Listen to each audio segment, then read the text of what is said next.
procura muito fazer... A palavra de Deus é muito rica.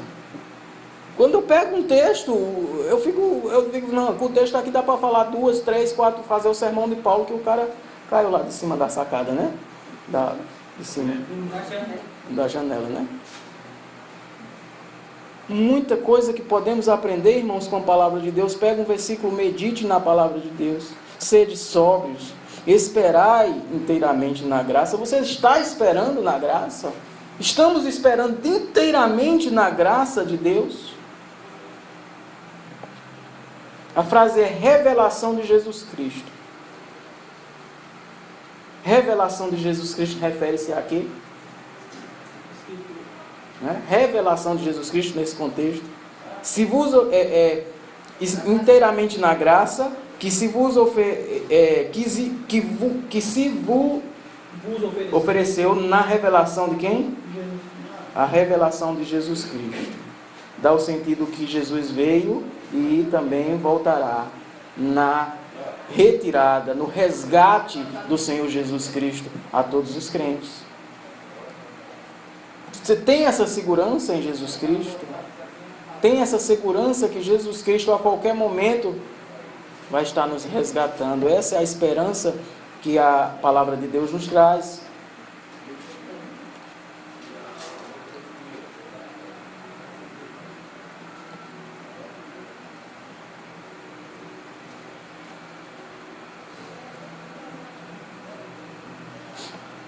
Irmão, o crente ele tem que viver na esperança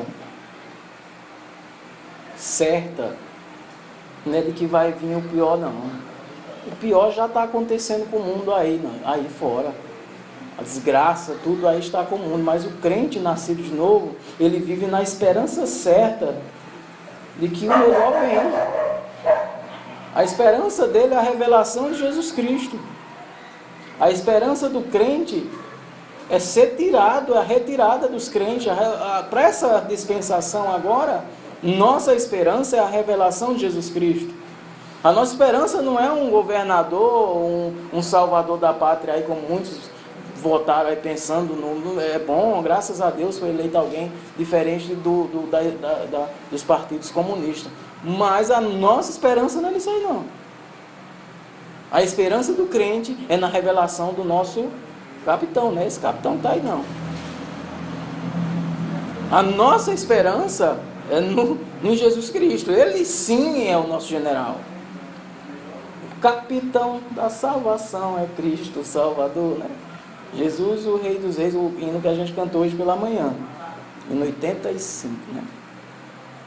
Foi 85. Eu acho que é 85. Elvis até foi que encontrou. No Salmo 63,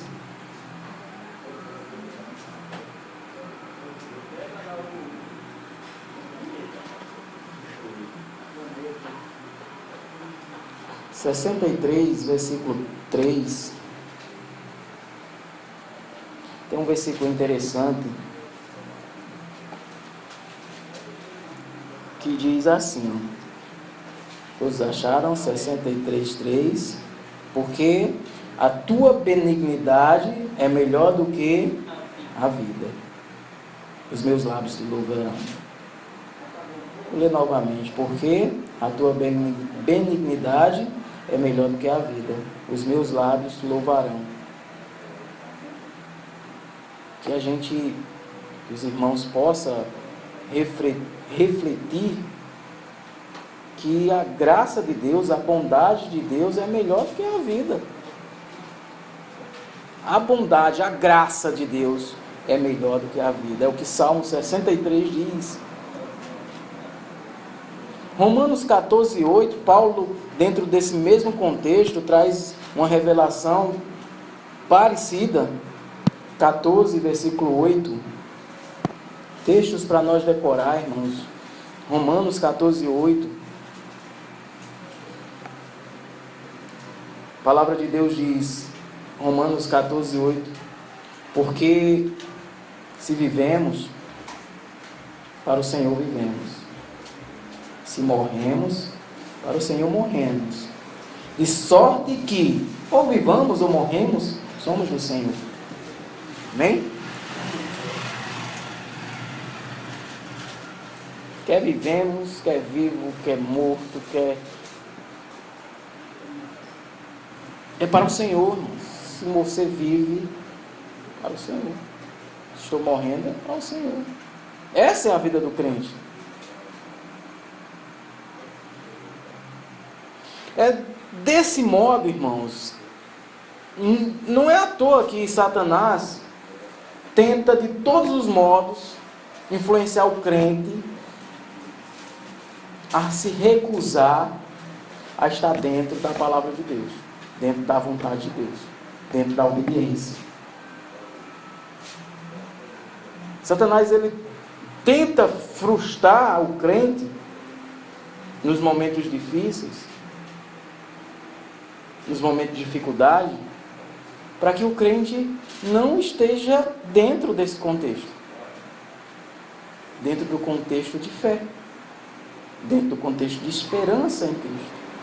O negócio piorou, e agora está acabado, acabou.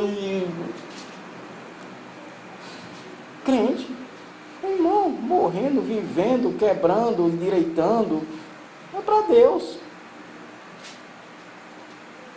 É para o Senhor Jesus tudo, todas as coisas. É para o Senhor que vivemos. É para o Senhor que morremos. É por isso que o apóstolo Pedro escreve essas palavras. Versículo, voltando a 1 Pedro. 1 Pedro, capítulo 1, versículo 14.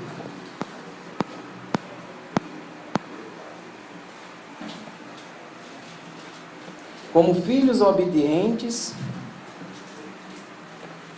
não vos conformando com as concupiscências que antes havia em vossa carne, em vossa ignorância, mas como é santo aquele que vos chamou, sede vós também santo em toda a vossa maneira de viver.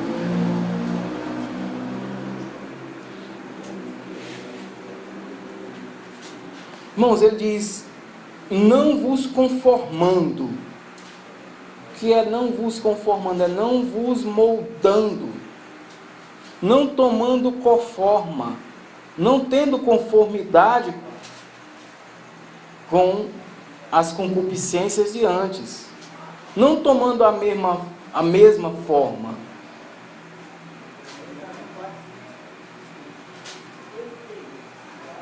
O mundo que vocês vieram, que os irmãos vieram antes, que eu vim antes,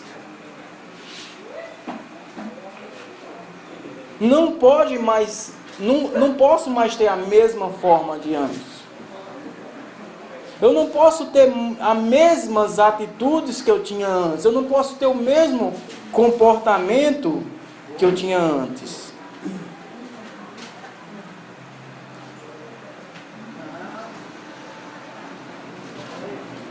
No início do versículo 14, ele diz, como filhos o quê?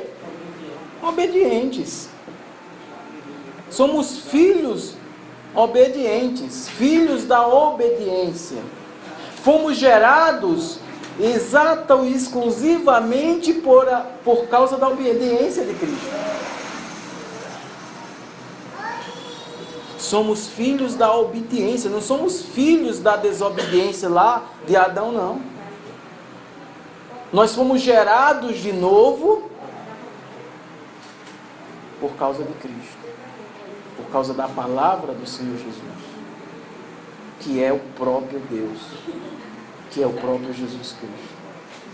Por isso a expressão dá a entender que ser filho é levar uma vida que expresse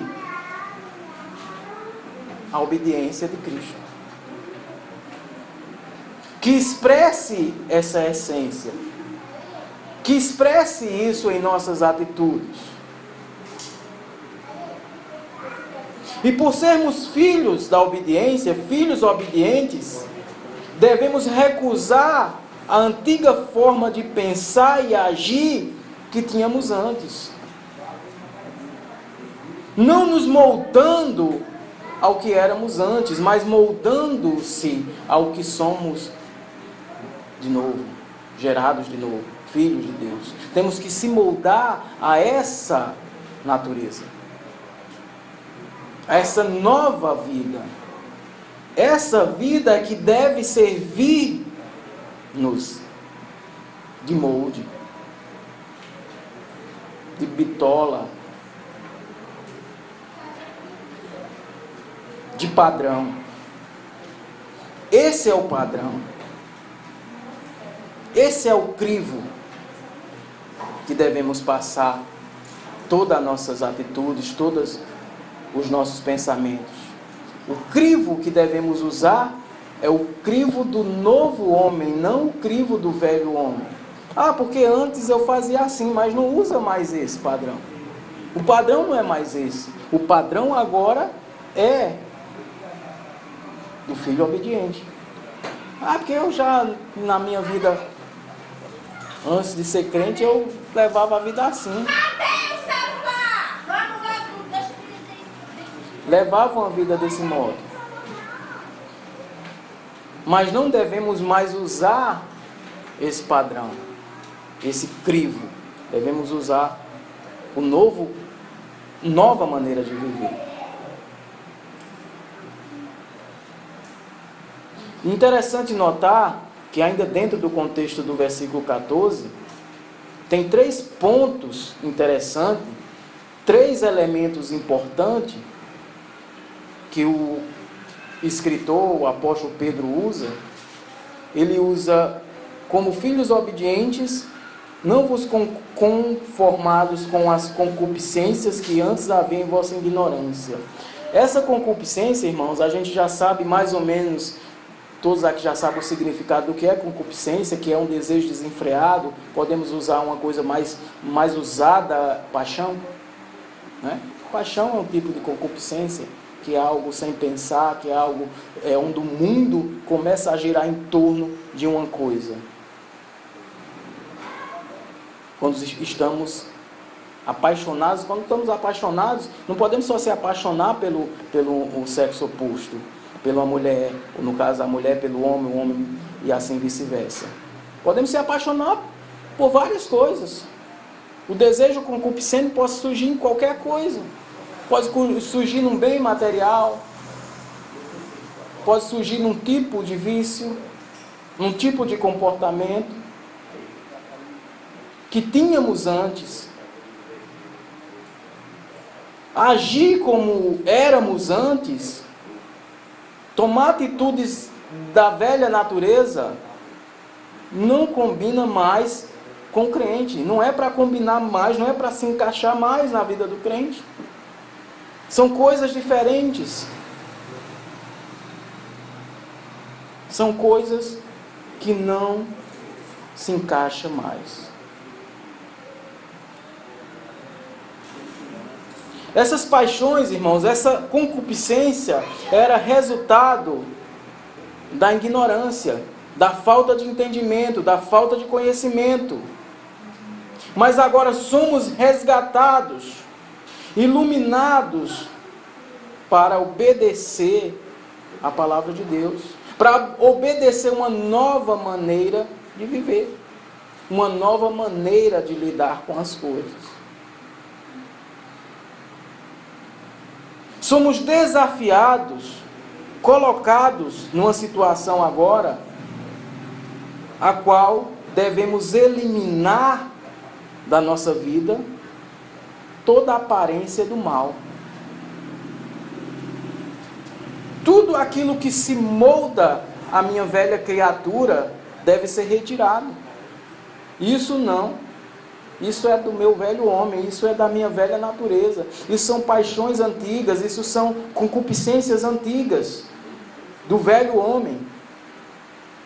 Não vos moldeis, não vos conformeis com essa maneira, mas sedes obedientes. Amém?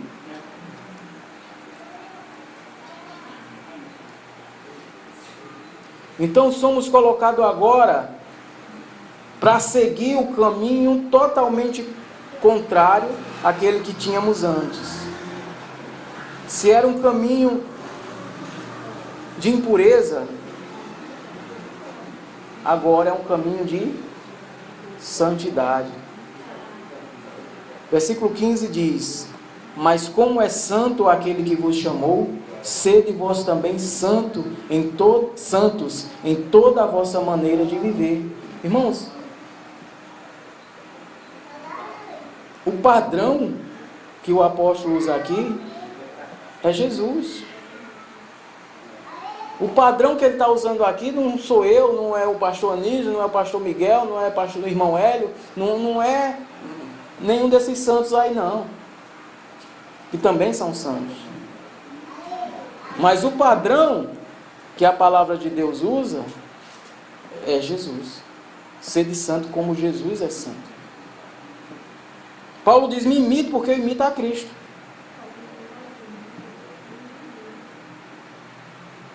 Me imito porque eu estou imitando a Cristo.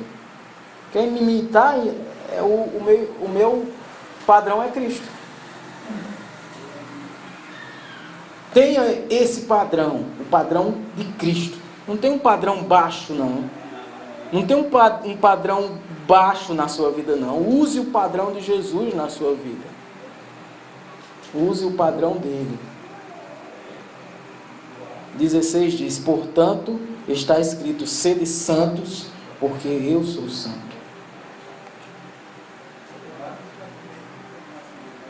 No versículo 17 diz: e se invocais por Pai aquele que sem acepção de pessoas julga segundo a obra de cada um, andai em temor durante o tempo da vossa peregrinação. Mais uma vez, nesse versículo é reforçado que Deus tem chamado seus filhos em determinada circunstância onde devemos nos portar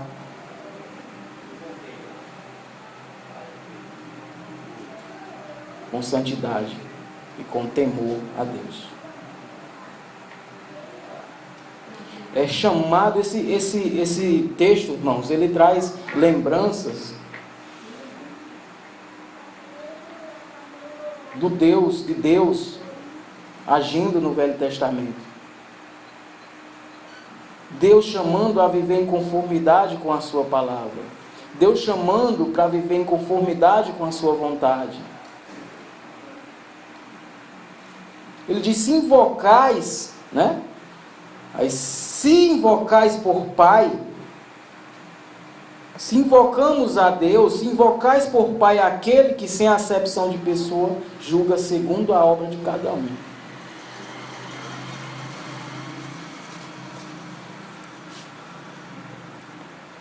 Irmãos, o modo de viver que tínhamos antes de conhecer a Cristo,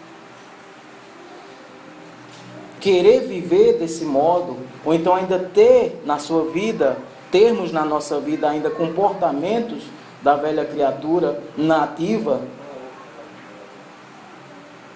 é a mesma coisa daquele povo lá que Deus Pai tirou lá do Egito. Tirou aquele povo do Egito, libertou aquele povo,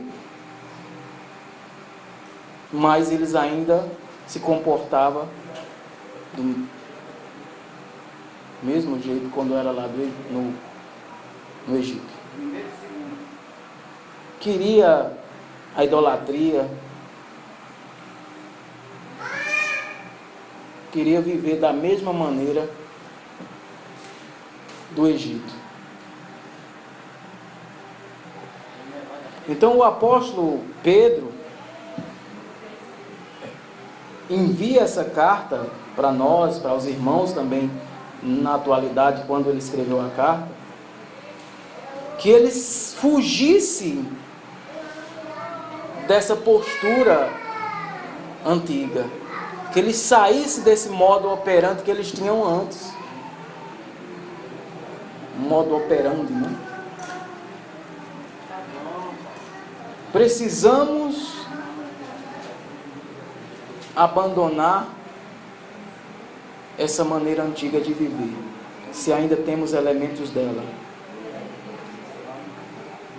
A sociedade hoje, os valores, desde lá e hoje principalmente, são distorcidos. São totalmente distorcidos, irmãos. Somos praticamente empurrados para as concupiscências. Somos empurrados para ter paixões por coisas materiais, ter atração por coisas que esse mundo oferece, termos associação com coisas que não agradam a Deus. Somos levados a um comportamento o qual o mundo nos comprime a sermos moldados com ele. O mundo nos espreme o crente de forma que muitos naufragam e acabam tomando a forma do mundo, se associando com o mundo.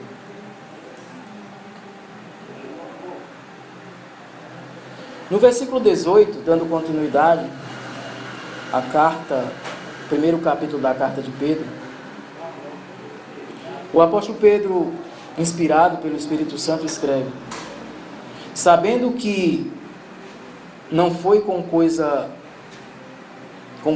corruptíveis, como a prata ou ouro, que fostes resgatados da vossa vã maneira de viver, que por tradição recebeste dos vossos pais, mas com o precioso sangue de Cristo, como de um cordeiro imaculado e incontaminado, o qual, na verdade, em outro tempo foi conhecido, ainda antes da fundação do mundo, mas manifestado nestes últimos tempos por amor de vós. E por ele credes em Deus, que o ressuscitou dentre os mortos e lhe deu glória, para que a vossa fé e esperança estivessem em Deus.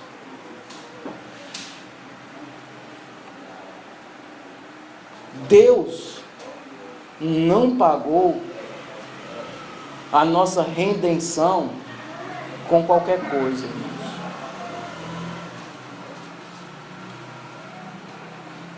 Isso, na nossa ótica, tem que estar bem firmado na minha maneira de viver.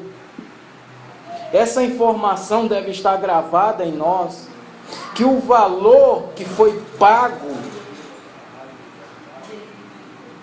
para que você fosse salvo, para que nós fôssemos salvos, foi o maior valor já pago nesse universo.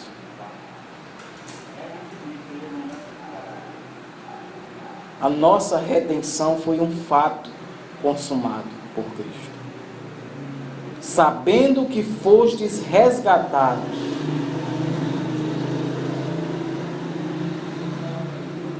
versículo 18. Sabendo que não foi com coisa corruptível, como prata e ouro, que fostes resgatado da vossa vã maneira de viver. Você prestou atenção no versículo? Os irmãos prestaram atenção? Meditaram no versículo? Que não foi com bobagem, não foi com coisa corruptível, não foi com prata, não foi com ouro, que você foi resgatado da maneira vã de viver. Pararam, raciocinaram. Que o Senhor Jesus derramou o seu sangue, que o Senhor Jesus pagou um alto preço para que você fosse salvo. E que viver, irmãos, de uma maneira desobediente ao Senhor Deus não é justo. Não é uma expressão de gratidão da parte de um filho.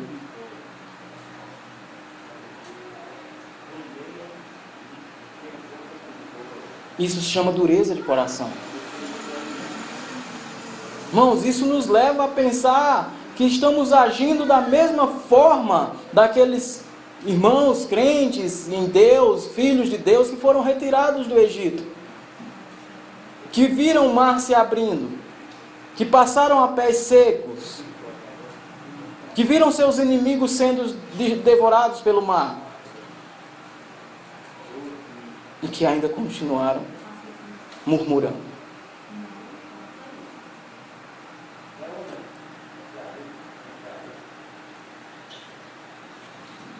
Irmãos, Deus quebrou as nossas cadeias. Deus quebrou o que havia de duro em nós. Nós fomos atingidos pela graça salvadora de Jesus. A redenção nossa foi resultado de um planejamento eterno de Deus. Na eternidade passada, Deus planejou nos resgatar em Jesus Cristo. Derramar o sangue de Jesus. E foi confirmada em Jesus Cristo. Foi executada perfeitamente por Jesus Cristo. E por esta causa somos salvos. Amém?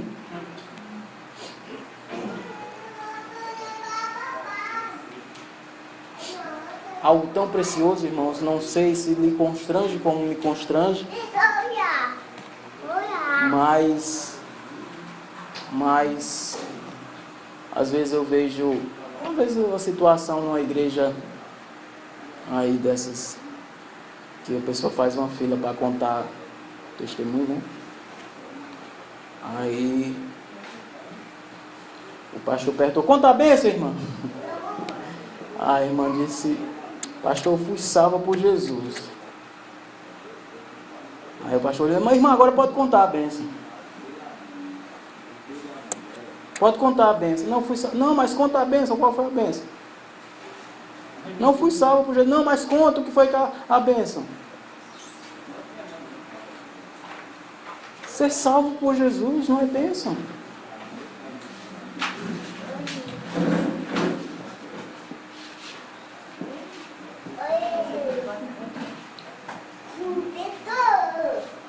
Irmãos, interessante isso. Se isso soa para você, como é que soa isso? Se para alguém, um pastor, sei lá, que se chama pastor, ouvir que alguém foi salvo por Jesus, não é bênção.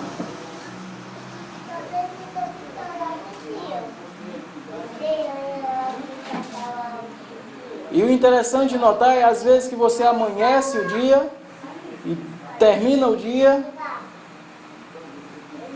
e esquece que você foi salvo por Jesus. Não é muito diferente do pastor, não. Não é muito diferente daquele pastor que pergunta qual é a bênção, irmão. Fui salvo por Jesus, ele conta a bênção. Por quê? Porque você vive sua vida ingrato, ou não sei se tem certeza de salvação, mas que não está todos os dias da sua vida feliz e grato, exultante de alegria na doença, na saúde, na miséria, na dificuldade, na falta, na abundância, seja lá no que for, como está lá em Filipenses.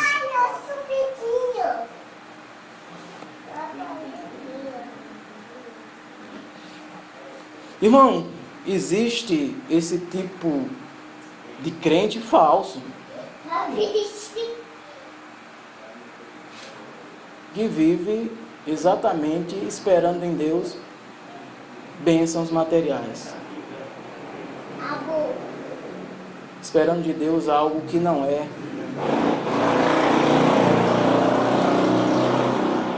a salvação.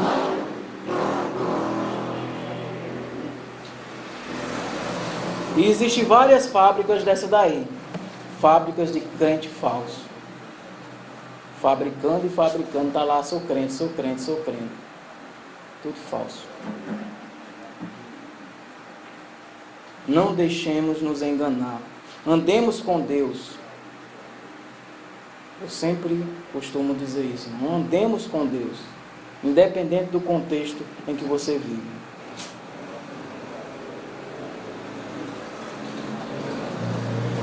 Hebreus capítulo 12, vamos já concluir.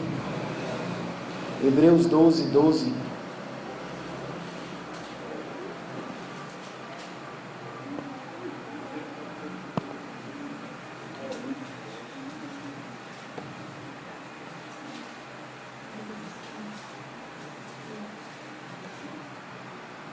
Acho que a referência está errada aqui.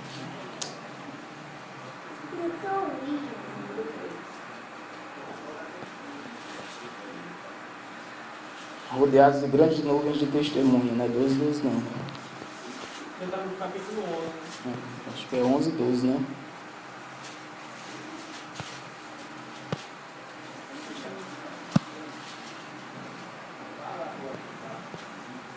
Ou é 12? 12 e 1, né?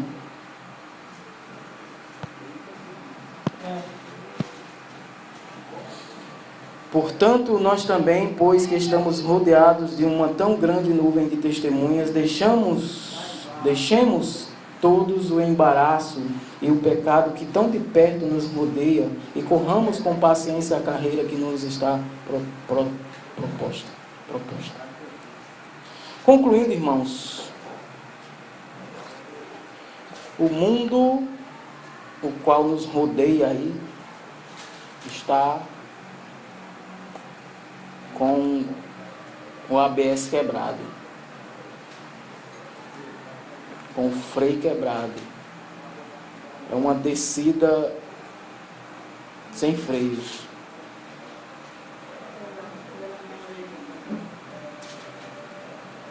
Uma descida sem freios. Descer nele não dá mais para frear, não dá mais para parar. Por isso que a exortação é que venhamos se concentrar na graça de Cristo. Que venhamos recusar todo tipo de atitude da nossa vida antiga, de nosso estilo antigo de viver, no nosso antigo estilo de vida. Recusar, abandonar isso, essas atitudes. Focar a nossa vida em Deus, em Jesus Cristo. Lá no versículo 1,16 de Pedro, 1 Pedro, diz: sede santo, porque eu sou santo.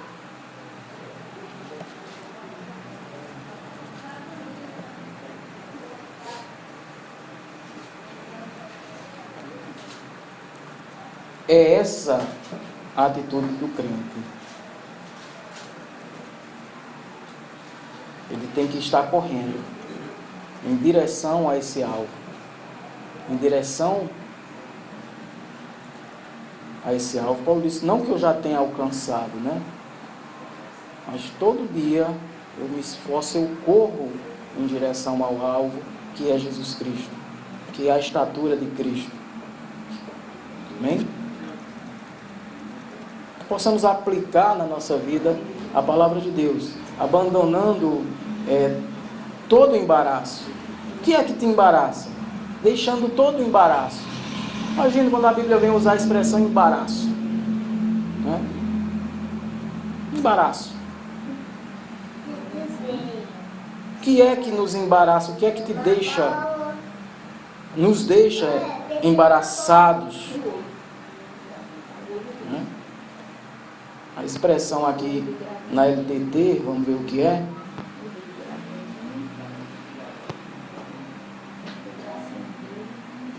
Portanto, também nós, uma tão grande nuvem, tendo de testemunhas nos rodeando e havendo-nos deitado fora todo peso e pecado, o qual pecado tão facilmente cerca, enredar. As palavras que ele usa aqui que não dá para entender. Enredar e imobiliza. Enreda e imobiliza. É isso, enreda e imobiliza. Eu acho que o embaraço que ele estava querendo dizer, enreda e imobiliza. Então, com perseverante paciência, que nós corramos a corrida que nos está sendo proposta. Embaraço é aquilo que te imobiliza, que facilmente te imobiliza, né? Facilmente prende, deixando tudo isso. O que é que imobiliza, né? O que te embaraça, o que é? Eu acho que o sentido é de um bicho que cai na teia de aranha, né? E chega quando ele cai, ele tenta, quanto mais ele tenta sair, mais ele se embaraça. Tem aqueles passarinhos que ele pegava, botava o bicho, O visgo, né? Eles grudavam e não soltava a perninha lá, né? Prendia, né? Assim, quanto mais ele se mexia, mais prendia. E tem umas redes também, né? De pegar passarinho. E tem também a rede de peixe, que quanto mais ele se mexe, mais ele se enrola. Tem aquele versículo que fala da rede do passarinheiro. É, rede do passarinheiro. Laço, né? Então, irmãos, é exatamente nesse sentido de se prender, de estar preso a algo. É o Eclesiastes, leu, né? Sobre o 9:2, né? Eclesiastes Parece que nós lemos de manhã. 9:2. Tudo sucede igualmente a todos, é esse? Só mesmo evento sucede ao justo, é esse? Não. 12.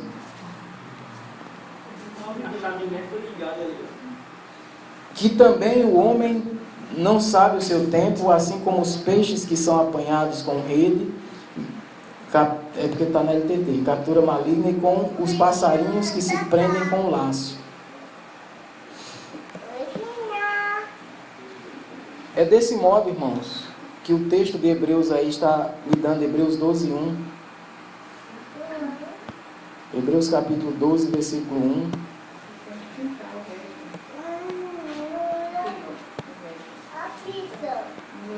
12:1. Portanto, nós também, pois que estamos rodeados de uma tão grande nuvem de testemunha, deixamos todo o embaraço e o pecado que tão de perto nos rodeia, corramos com paciência a carreira que nos está proposta. Então, irmãos, deixar essas coisas que embaraçam, deixar essas coisas que só te prende, que impede de crescer, que impede de avançar, que impede de ir em frente, de correr, para que você esteja livre para correr a carreira que está proposta para cada um de nós. Amém?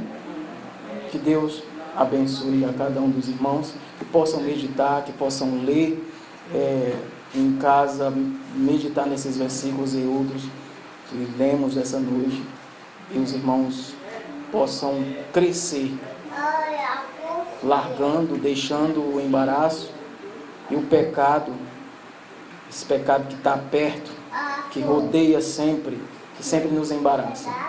Devemos estar deixando e podendo estar avançando à frente, e isso fica para trás, não vai ser mais visto lá na frente. Se fica para trás, deixa para trás. Amém? Vamos ficar de pé. Bem, aqui já estou com a boca cheia de fumaça.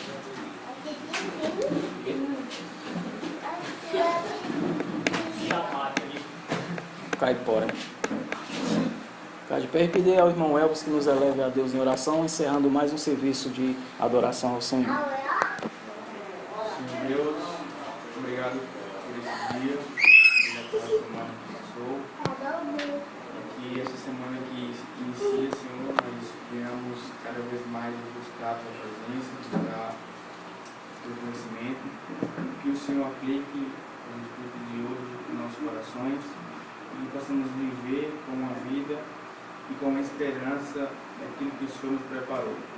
Que o Senhor nos abençoe, nos proteja, nos leve em paz, perdoe os nossos pecados, em nome de Jesus Cristo. Amém.